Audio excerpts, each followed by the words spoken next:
Well, good morning, everybody, and welcome to today's webinar in the Knowledge Mile series, which are part of the Lord Mayor's lectures on behalf of Professor Michael Marnelli, whose theme for his Mile of the Year is Connect to Prosper. In this free online lecture series, we address the connections in and around the square mile, which Michael likes to call the world's coffee house, and how these might help us to tackle some future global challenges. Now, I'm Professor Tim Connell. I'm Chairman of the Gresham Society and a Fellow of Gresham College here in the City of London. And I'll be convening this session and also moderating the questions and answers after today's lectures. So we'll be starting now. I'll introduce our speaker for about 20 minutes, and then we'll have a question and answer session lasting another 20 to 25 minutes. Today we have a really interesting topic with Nick Vineall KC on why London is the best place in the world to resolve legal disputes and how to keep it that way. Now, let me introduce Nick Vineall KC, who is a barrister and also chair of the Bar of England and Wales. So Nick, perhaps you could talk a little bit about yourself and then explain why London is indeed the best place in the world to resolve legal disputes, and I trust how to keep it that way.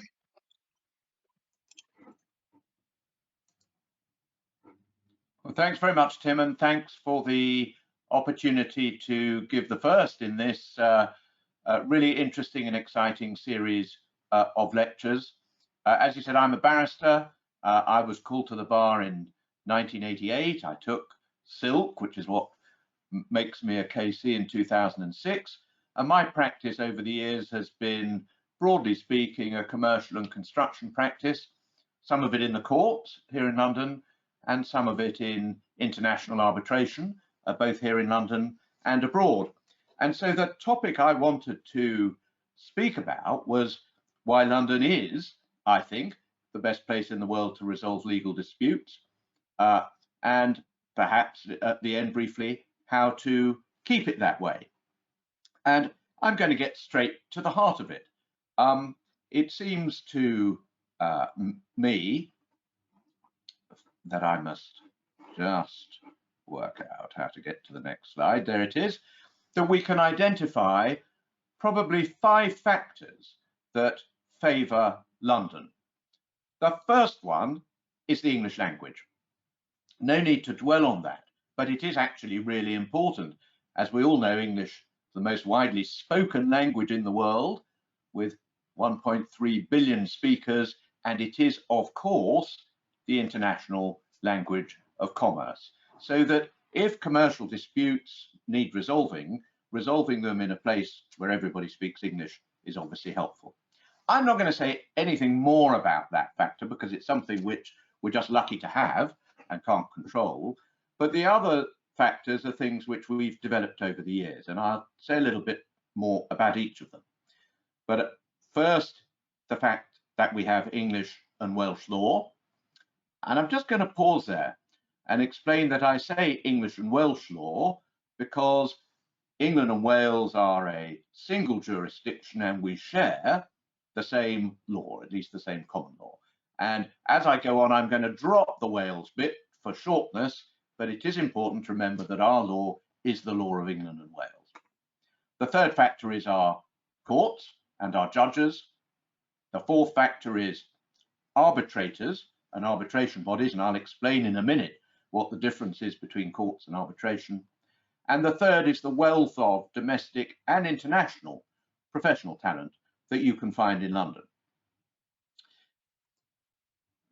But you might say to yourself, well, surely if I'm caught speeding or I have a neighbour dispute with my neighbour, I don't have any choice of where I go to court. And broadly speaking, that's true for those personal disputes that we might become involved in. But for commercial disputes, there are choices that can be made and should be made when a contract is drawn up. And it's because of those choices that we are able to attract work to London. So let's think about what those choices are. The first choice is choice of law. And that sounds a bit funny too, doesn't it? Because if you're caught speeding or you have a dispute with your neighbour, of course you would go to court and expect the judge to apply English law to your prosecution or to your civil claim. But if you are international parties, perhaps coming from two different countries, of course, it wouldn't be immediately obvious what system of law was to apply. So I'm going to give you an example, and it's an example of the sort of work I've done a lot of. Suppose on one side of a dispute there's a Greek ship-owning family, and on the other side of the dispute there's a Chinese shipyard, because a Chinese shipyard was building the ship for the Greeks. Well, what sort of law should apply to the contract? Should it be Chinese law? Should it be Greek law? If the parties are sensible, they'll think about that in advance when they draw up their contract, and they will choose a system of law. So that's the first choice they've got. But it's not the only one. They also ought to think about what method shall we use to resolve our dispute if we can't settle it ourselves or with the help of a mediator. In other words, who is going to decide? Again, it could be the Greek courts, it could be the Chinese courts, but usually when parties come from two different countries, they will prefer to choose a neutral third-party country to go to settle their dispute. So that's their second choice they ought to make. And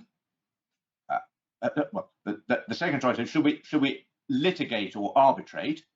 And the third choice is, where will we go to litigate or arbitrate? So those are the choices which are behind decisions to come to London to litigate or arbitrate.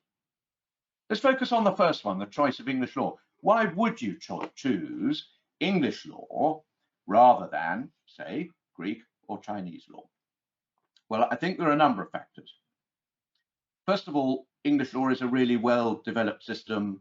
There's been an absolute continuity to the English common law tradition for literally hundreds and hundreds of years. So it's pretty predictable and pretty well worked out.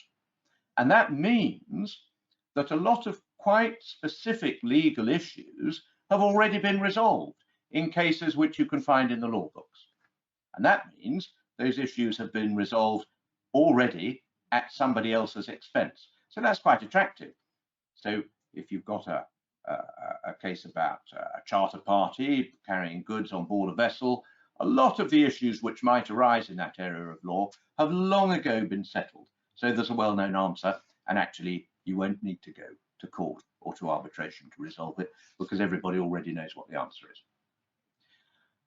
English law is also, because it isn't codified, so you don't have great committees having to codify and think about bringing the law up to date, it is flexible and it can keep up to date. And a good example of that is the way the courts here have dealt with issues about Bitcoin and blockchain technology. You don't have to wait for Parliament to legislate.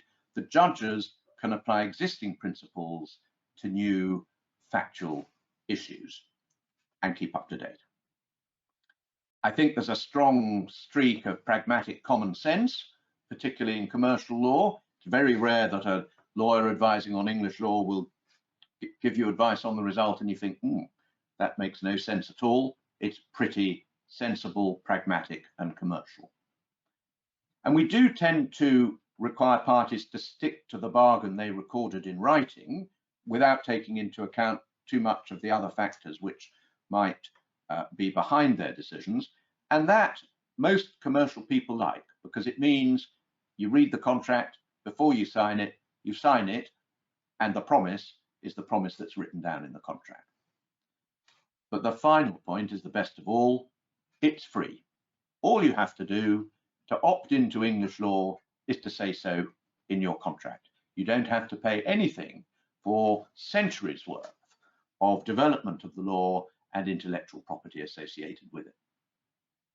So that's the first choice. The second choice is, shall we go to court or shall we arbitrate?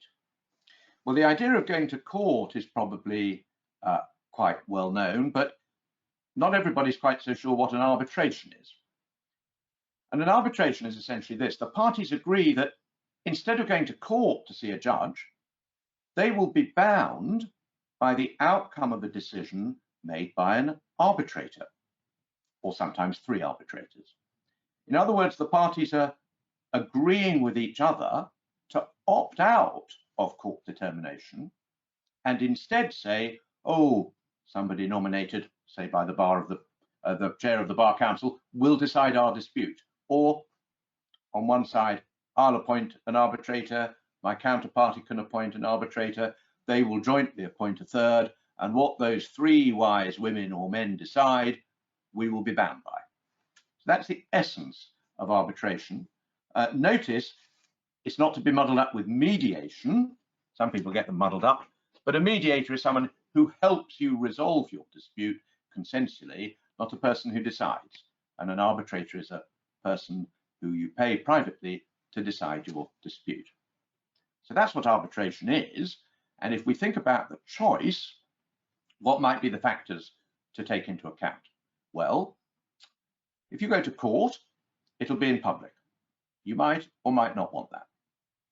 If you go to court, you certainly have no choice over who the judge is. That's decided for you. If you go to court here in England and Wales, there's some control. If the judge at first instance gets it badly wrong, the Court of Appeal or even the Supreme Court sits over that process. But the final point about going to court, particularly in disputes which arise from transnational transactions, international transactions, is that you go to court, spend some money on lawyers, and you get a judgment at the end. And maybe it says, oh, the Greek shipyard has won, the Greek ship owners have won, the Chinese shipyard must pay the Greeks. But if you have a court order, that can sometimes be very difficult to enforce in a foreign country. Whether you can enforce or not will depend on treaty obligations between the countries. So we're okay for enforcing in Europe, but outside Europe, it can be quite difficult, can indeed be impossible to enforce English court orders. So that's maybe something not so good about court. So what about arbitration? Well, whereas courts generally in public, arbitration's generally in private, and a lot of commercial people like that idea. You can, depending on the rules you agree to, choose your arbitrators. I choose one, the other side chooses one, and they choose a third. There is some ultimate control. The ultimate control sits first with the English, or English and Welsh, commercial court. So ultimately you get into the same system of control over the process. But here's the key point. Courts have the potential difficulty that the order won't be enforceable where you want to enforce, where the assets are. But there's a wonderful thing called the New York Convention, which dates back to 1958, and it deals with arbitration. And nearly every country in the world, well, 120 countries in the world, are signatories to the convention. The Russian Federation, the USA, China, all European countries. And if your country has signed up to the New York Convention, it means that the public authorities in that country will enforce an arbitration award. So interestingly, it means that it is easier to enforce arbitration awards often than to enforce court judgments. And that is the principal reason why commercial people opt for arbitration. Now, whether you litigate or arbitrate, ultimately the commercial court, you'll either go to litigate in the commercial court with a commercial dispute, or that will be the court which has an oversight role over your arbitration. And the commercial court in London, part of the High Court and its judges, are a major factor in why London is a leading dispute resolution centre. Because our judges are fair, they are uncorrupt, they are clever. I suppose you might say that is the essence of the rule of law, or at least fair and uncorrupt is the essence of the rule of law. We do have the rule of law. But also the commercial court judges, who generally come from a background of commercial work, either as barristers or as solicitors, are knowledgeable and experienced about commercial law. They understand business, they understand how business works, and that can inform their legal judgments. And of course, our judges here are not politically appointed, as many judges are in the United States, nor are they subject to political interference, as I'm afraid judges are in some jurisdictions. So people know that they're safe with our courts. What about the advantages and attractions of arbitrating in London? If you decide to arbitrate because you want that New York Convention enforceability, what are the factors? Well, there's a wide pool of experienced arbitrators, including retired judges. And I think this is really important. If you are a foreign party and you're coming to arbitrate in London, you can bring your lawyers with you. You can bring your Chinese qualified lawyers, and they can be your advocates in the arbitration. Or you can bring your own lawyers and mix them with lawyers from London who perhaps understand the procedure. And that's, I think, really attractive, because we're not saying come to London and you must use London lawyers. We're saying come to London to resolve your dispute, and you decide what's best for you in terms of the representation you use. And if you come to London, the other expertise that is often needed in heavy cases, from accountants, from engineers, from other professional people, that will be on hand too. So it's a great place to come to. And as I've already explained, the commercial court is a very reliable, what we call a curial court. That means the court which has oversight of the procedures and practices in the arbitration. So if something did go wrong in the arbitration, the commercial court is there to put it right. So many advantages of arbitrating in London, and there are some great London-based arbitral organizations. And I have to say they operate to a large extent under the radar, because arbitrations are nearly always carried out in private, and many people are not crystal clear of even what arbitration is. So I just wanted to say a little bit about two of them. The first is something called the LCIA. And I have to say this whole area of work is bedeviled a little bit by acronyms, particularly because a lot of them are quite similar. But the LCIA stands for the London Court of International Arbitration, a slightly confusing title because it's not in any normal sense a court. The LCIA gets perhaps 300 or 400 new arbitration requests every year, and typically 85% of those arbitrations are seated in London. In other words, they take place physically in London. But 88% of parties are from overseas. And that, in a sense, is not surprising, because for international commercial contracts, you generally won't choose London if one party comes from the UK and the other doesn't, because then there's a feeling that it's unbalanced. So lots of people come to London, but it tends to be in cases where at least one, and usually both of the parties, are from overseas, or sometimes both are from the UK. And we talked also about the choice of law, and in LCI arbitrations, 75% of them are English law cases. But the fact that it's not 100% reminds us that that choice of legal system is a separate choice to where you go to resolve your dispute. It will be possible, and sometimes it happens, that you come to arbitrate in London, but you tell the arbitrators to apply, let's say, French law. The LCIA is a system of administered arbitrations, and that means, and this is where the court bit comes in, that there are internal procedures for appointing arbitrators, for removing them if they misbehave, so that you may not necessarily even have to get to the curial court. But that's maybe a little bit technical for this lecture. The second institution I wanted to mention is something called the LMAA. Here we go again, another acronym. But this one is the London, at least L stands for London in both of them, the London Maritime Arbitrators Association, created in 1960. There are approximately 1,700, that's not a typo, 1,700 new LMAA rule arbitrations each year. And the clues in the name. These are mostly maritime cases, but that can be anything from shipbuilding to carriage of goods to charter party disputes to offshore wind project disputes. The 17,000 cases each year give rise to over 3,000 appointments of arbitrators. That's because in many cases there's more than one arbitrator. And the LMAA produces over 500 awards a year. 1,700 new arbitrations, 500 awards. Why would that be? Because many of the cases settle.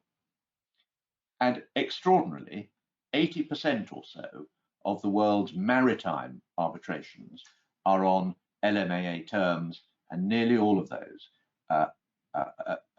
occur in London, take place in London. So I just wanted to, I think everybody's seen courts on the telly and know what courts look like. I thought I would show you a picture of an arbitration room in the IDRC, the International Dispute Resolution Centre, yet another acronym, in London. And that's just within sight of St. Paul's, splendid buildings available for people to use for their arbitrations. You don't have to go there. You want to arbitrate in London, you can use the room at the top of a pub if you want to. It's up to you. But if you want high-tech facilities, you can go to places like the IDRC. Now, some people talk about Brexit, ask about whether Brexit's a problem and threatens London's position. There is no reason in principle why it should have any adverse effect, and so far there is no evidence of adverse effect. And that's really because the whole idea for arbitration of the New York Convention is something which got nothing to do with the EU. It arises out of an international treaty and is not affected by whether or not we are a member state. So it seems that Brexit has not had an adverse impact either on access to the courts or to London arbitration. Now, I said confidently that we are the best place in the world for dispute resolution. Are we in fact the biggest or the best? Well, we know that the Commercial Court in London produces more judgments than any other comparable court anywhere. And in arbitration, Queen Mary College do a survey every other year or so. And from their respondents, London and Singapore came top as most preferred seat, means most preferred place of arbitration, with Hong Kong at 50% and Paris at 35%. But that's, in a sense, quite a small sample size, and in terms of who's asked. But there are some quite interesting figures about the number of arbitrations taking place in different places. And James Clancy, who is a very distinguished London arbitrator, produces some data every year and looks at arbitration caseloads. And he's kindly allowed me to show you some of his data. Now we'll see how many of the acronyms you remember. But here is the LMAA on the left. And you can see cases running at the 1700, 1800 mark, nearly all of those in London. Next is the ICC, the International Chamber of Commerce. That is an international institution, and their arbitrations are spread around the world. Some in Paris, some in London, some in Geneva, some in the Far East, some in the Middle East. So this chunk of arbitrations in the second group are in different places in the world. SIAC, the third one, that's Singapore, and that has a healthy load of arbitrations. And the one next to it, the LCIA, hope you can remember, London Court of International Arbitration, that's at broadly similar levels to SIAC. Then we've got Hong Kong, and then we've got Sweden. But if you look at the LMAA, London Maritime Arbitrators, arbitrations and the LCIA figures together, you can see that London is very much the leading seat of international arbitration, and there are other types of arbitration which occur predominantly in London. So I think London remains, for good reason, the preeminent place to resolve disputes. How can we keep it that way? Well, for the city and the Lord Mayor, continue as you are, please. Continue to promote London as the world's premier city for international arbitration, and continue to promote English law. And we're grateful for all that the City Corporation does in other ways to support legal services, its support for the Old Bailey, and for the new Criminal Court Centre. We may talk about that a bit more later. For the government, well, let me say first of all, Mike Freer at the Ministry of Justice has done a great job with the Britain is Great campaign and is a great promoter of English legal services abroad. But we do occasionally say to the government that it's important to remember that a crumbling domestic dispute resolution system, and I'm afraid there are very long delays in our domestic courts, and some of the fabric is literally crumbling, that is ultimately going to be off-putting to foreign parties who will look at London and say, well, hang on, if you can't do your domestic dispute resolution effectively and efficiently and in decent surroundings, we're not so sure that we want to come here. There is a new arbitration bill which will make some modest amendments to the Arbitration Act. It is utterly sensible and well thought out, and the government just needs to make sure there's time to pass that into law. That would be helpful. And I think it's also important for the government to keep in mind that judicial salaries and working conditions must continue to be sufficient to attract good commercial practitioners to the bench. And then finally, for the regulators and for government, I would say maintain that open, welcoming regulatory regime for arbitration, which we have and we've seen, and keep down barriers to cross-border legal services. So that's those are my asks. Thank you for listening. Right, well, Nick, thank you very much indeed for that. Some very interesting points, and I have to say that was a very clear presentation of what is obviously a very complicated topic. Now, we've got questions coming in already, and you won't be surprised that time and cost seem to be at the top of this. Clive and Maury have both asked more or less the same question about, in terms of the cost involved, where's the best place to go to legally? How is the English system placed in comparison to others?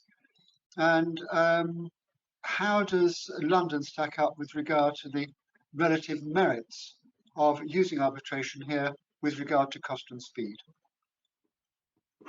Well, in a way, one of the great things about arbitration is it's consensually based, and the parties have choice and control over the processes that are used.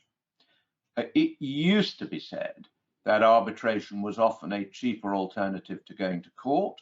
I'm not sure that that is always true, although one of the differences between court-based procedures and arbitral procedures can be in relation to disclosure of documents.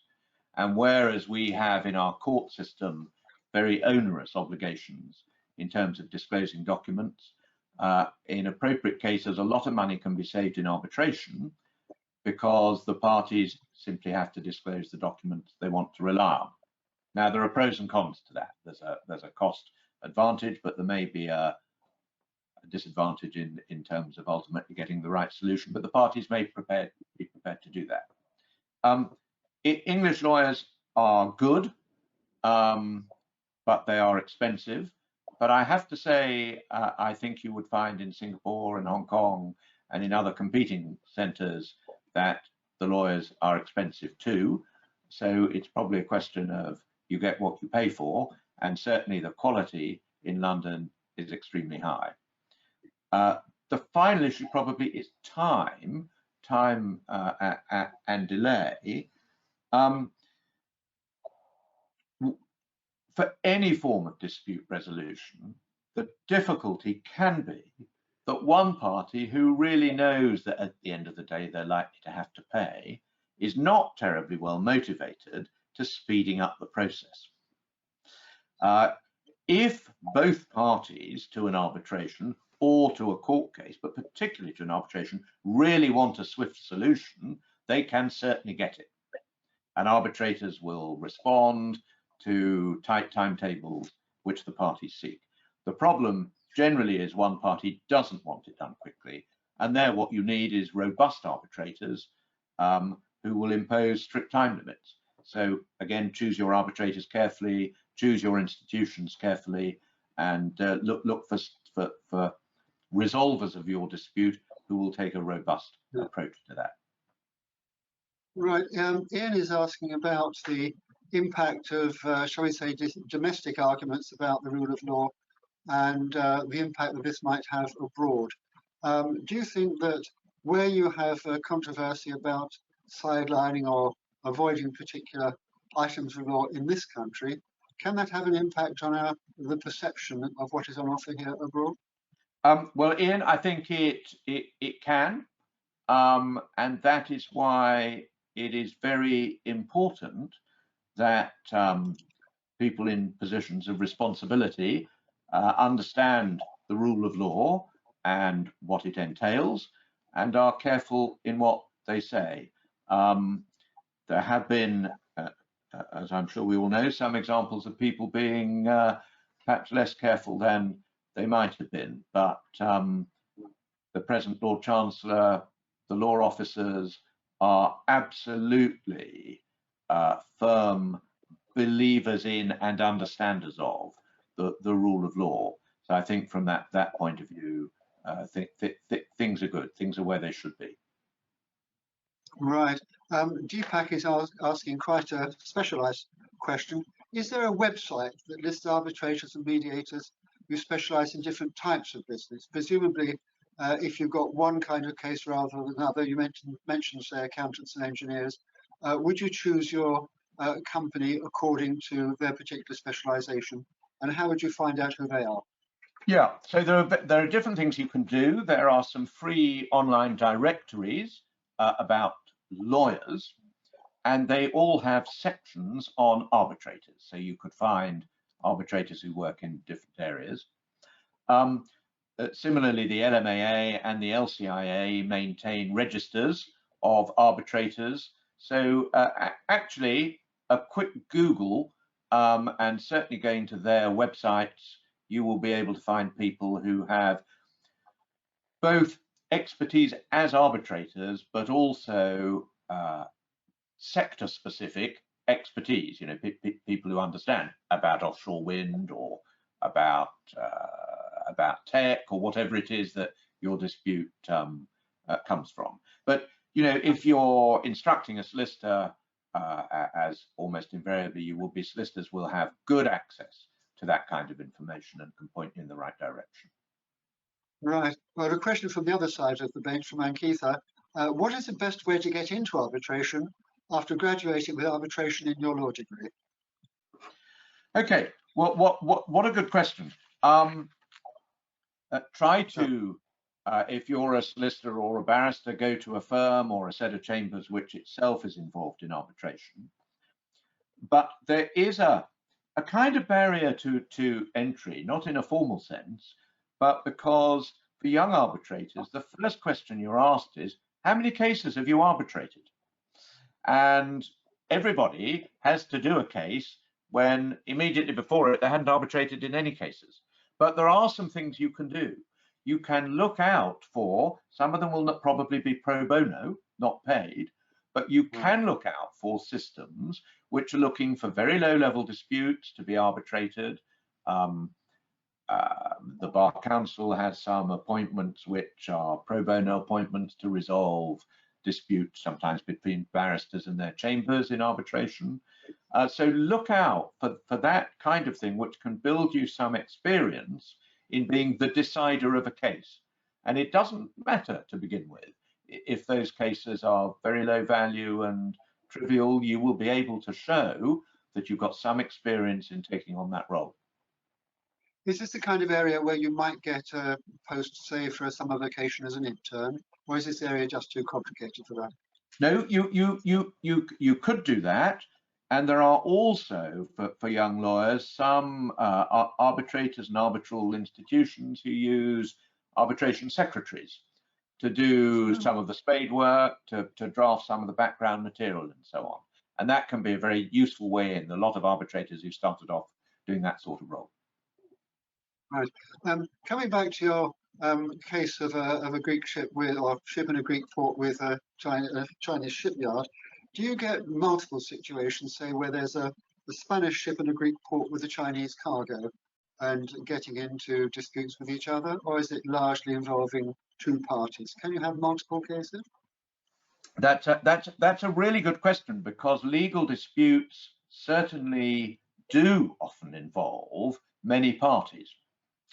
And this is a challenge, actually, both for court and arbitration. It's a particular challenge for arbitration because the whole point of arbitration, as you probably gathered, is it's consensual, and it almost invariably emerges from a contract between two parties which was entered into before whatever it was that went wrong. And arbitration is not well suited to bringing into that kind of two-party structure a third party. And so often you will get multiplicity of proceedings. Court proceedings are better at having methods to bring in third parties. You can bring third parties into court proceedings, have more than one party present. But the problem with that is, does the court have jurisdiction? So those multi-party things often, not always, have to be resolved in a series of bipartisan dispute resolution processes. Yes. Now, Gavin is asking a question about America. He works for a small US company, and they always insist on US law and jurisdiction, and struggle even with English law. So what degree is this a valid requirement to insist on a particular jurisdiction? Well, it's a question of bargaining power, to be honest. Every English business would like to have English law in their contracts. I expect every US business would like to have New York law in their, some form of American law in their contract. And in a sense, if you can get away with it, good luck to you. That's what you want. You ask for it. Will your counterparty agree or not? And that, in a sense, is the commercial pressure which is always in place. But and you know, there's nothing necessarily wrong with two parties agreeing to have dispute resolution in the courts or in the country of one party and using their legal system. But as I said, generally speaking, if there's going to be give and take in the negotiations, and there's give and take when the parties are of roughly equal bargaining power, they will often need to settle on a, if you like, a third party neutral system of law and place to resolve the dispute. Right. Questions come back from Geert. Is it possible, thinking of the time and cost factors, is it possible to give any kind of examples about categories of situations where time and cost becomes critical? Oh, I think that's difficult. But war stories about my individual cases are difficult because arbitrations, of course, are confidential. So giving crystallized examples is difficult. I mean, I've seen arbitrations which are short, sharp, and to the point because both parties have wanted them resolved quickly. But I'm afraid I've also seen arbitrations where one party takes every conceivable point they could take, good, bad, and indifferent, and they don't actually care if they lose the points as long as they're not losing them now. They're losing them in 3 or 4 years' time, they'd be happy with that. So that is the bane of all dispute resolution systems, and it requires good, robust case management by the arbitrators or judges. I think that's the long and the short of it. Right. Yes. And one last question. Thomas is asking about the what are the IT and online facilities available for the dispute resolution process in the UK versus those available from other jurisdictions? Okay, what a great question, and maybe I should have said something about that. The arbitral community was really quick pre-COVID, but particularly in COVID, to adapt to doing things online. And I don't think there are really material differences between the different places where people go to arbitrate, there is great flexibility, and that arises because of the consensual nature of arbitration and because the arbitral institutions have moved quickly to adapt their rules. So it is not uncommon to have an arbitration in London where one party has very few representatives in the room, but lots of people can dial in and look. And you saw, I think, on that picture from the IDRC that the physical IT facilities are really, really good. But really importantly, witnesses can give evidence by video link, and it is not unheard of, and I've experienced this, to have simultaneous translation of someone who is not in the country at all, giving evidence, everybody with headphones on, and that can be made to work. And although there's obviously cost involved, there's cost involved in getting people to fly in. And that works actually really well. Yeah. Well, that's a very, as the linguist in the family, that's very encouraging to hear that you do have interpreters. Of course, it's worth bearing in mind that London is not just famous, quite rightly, as a financial centre, but it's also very important for law, being the home to the Central Criminal Court at the Old Bailey, which is managed by the two sheriffs on behalf of the corporation. And of course, we have the Royal Courts of Justice, largely for civil cases. Then we have the Inns of Court for the training of lawyers, Gray's Inn, Lincoln's Inn, Inner and Middle Temples, which have been there since the 14th century, so they're quite well established. And of course, if you go down Fleet Street at the moment, there's a very annoying building site just on the right-hand side as you go to Ludgate Circus, which is home to Salisbury Square, and that will be the new headquarters for the City of London Police, who will have a focus on fraud and economic crime nationally, and the 18 law courts, which are going to be established there, might well come in handy. In the meantime, I'd like to thank everyone who's come in today for your interest in supporting the new Lord Mayor's lectures. Of course, thank you very much indeed to Nick Vineall KC for his time and for fascinating insight into this part of law and emphasising the importance of London as a legal centre. And of course, to remind you that we've got a range of forthcoming lectures. We hope to have about 100 of these during the Lord Mayor's year. So tomorrow we have the psychology behind getting what you want. For a bit of variety, we're going to be a bit historical for a week or two with keeping the Tower of London relevant for future generations. I suppose you could say the Tower of London has quite a lot to do with the history of law, especially with cutting people's heads off. And talking cutting people's heads off, we do have a very interesting lecture on the 24th of November, which is trying to rehabilitate Judge Jeffreys. This will be a very short session. I'm not quite sure how many topics we're going to be able to cover, but curiously enough, as Lord Chancellor, Judge Jeffreys is a very important figure in the history of English law, so I do look forward to that particular one. So all of our lectures are recorded.